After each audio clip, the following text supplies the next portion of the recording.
күн шартында рамен жасайбыз. Ал үчүн биз 7 порция жасайбыз. 7 порция үчүн 7 чыны сууну өлчөп куюп алабыз.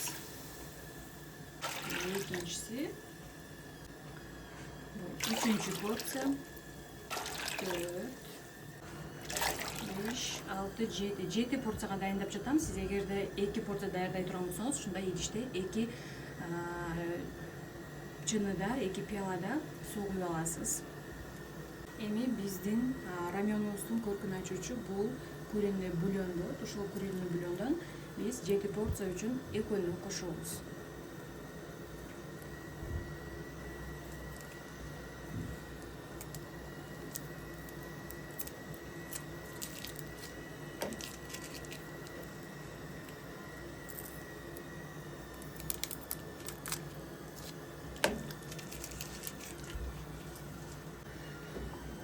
Суубуз кайнап чыкканча бир аз бетин жаап турабыз. Биздин казандагы суубуз кайнап чыкканга чейин биз тойбоздун докторской колбасасын жана сырды теркадан өткөрүп алабыз.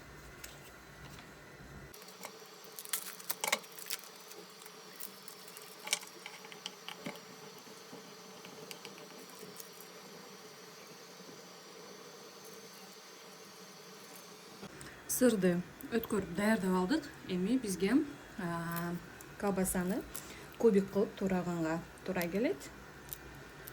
Сосиска кошсоңуздар да болот ордуна. Мен атайын тойбоздун докторской колбасасын алдым. Себеби кубик кылып турасаң дагы жакшы.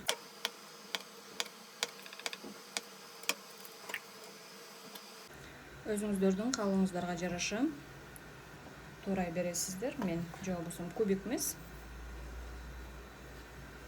Мен ушундай эле турап коеюн деп чечтим. Бир колбасаны 4кө бөлүп койсом болот.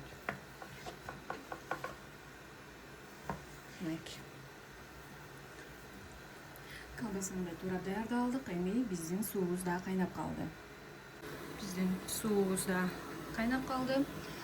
Салган бульондорубуз да эриди. Эми азыр жакшылап аралаштырабыз.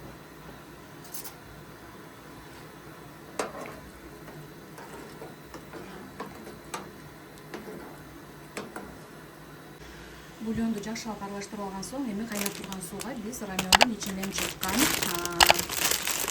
приправасын кошобуз.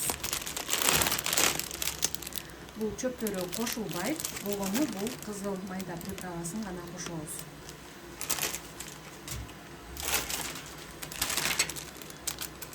Бул приправанын бардыгы кошулбайт, себеби биз анын ордуна куриный бульондон да кошконбуз. 7 порцияга мындан 3-өнүкү же 4-өнүкү гана кошулат. Эмне үчүн 3-4 деп айтып жатам? Себеби сиздер өзүңүздөр ачуу, острый кааласаңыздар, ошого жараша кошсоңуздар болот. Мен азыр буга бул 3-өнү гана кошом. 1-өнү коштум. Бул экинчи рамендин ичинен чыккан приправасы. И бул 3-үнчү. 3-өө жетиштүү болот.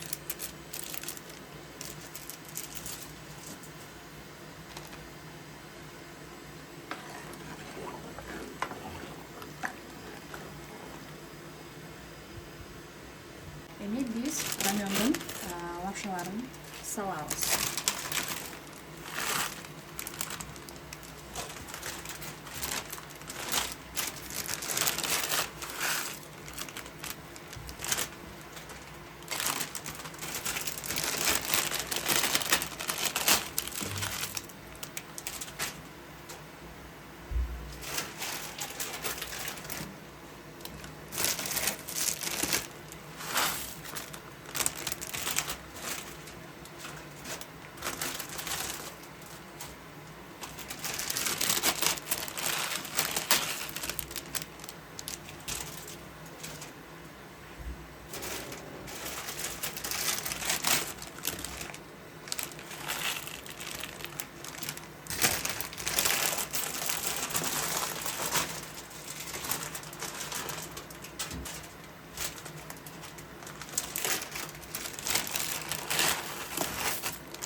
лапшалардын жетөөсүн тең салып алдык. Эми кайнаганча эле мунун үстүнө биз жумуртка чагабыз.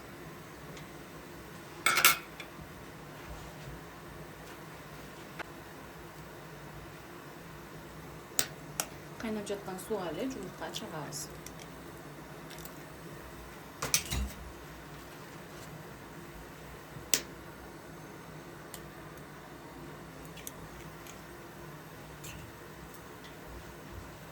Канча порция жасасаңыздар, ошого жараша жумуртканы да ар бирине бирден кошосуздар.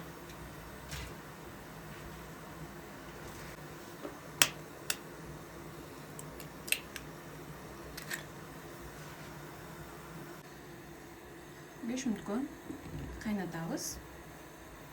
Биздин рамёнубуз дагы кайнап, сонун даяр болду. Камырын көпкө бышырбайсыздар. Нормада бышыш керек.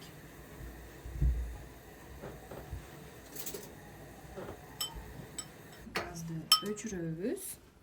Жакшы аралаштырып, эми порцияларга салып баштайбыз.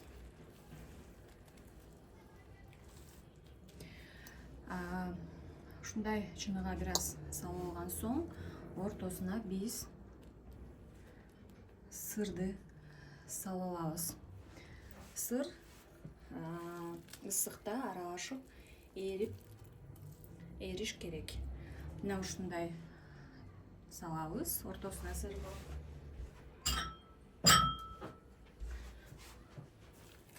Ар бирин мына ушундай салып чыгабыз. Бир аз салып алган соң, үстүнө биз сырды салабыз. Андан соң кайра үстүнө лапшадан салабыз. Сыр менен кошуп куюп алган соң, эми биз ичиндеги жумурткалар мына ушундай болуп бышып калат. Ар бирине бирден жумуртка салабыз жана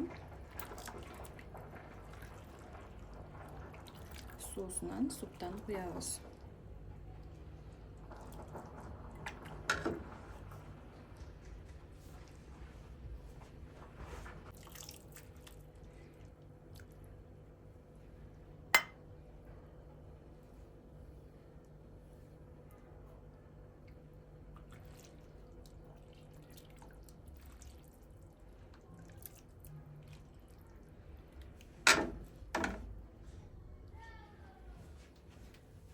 Баарын коюп даярдап алган соң, мына ушундай колбасадан салып кооздоп коебуз.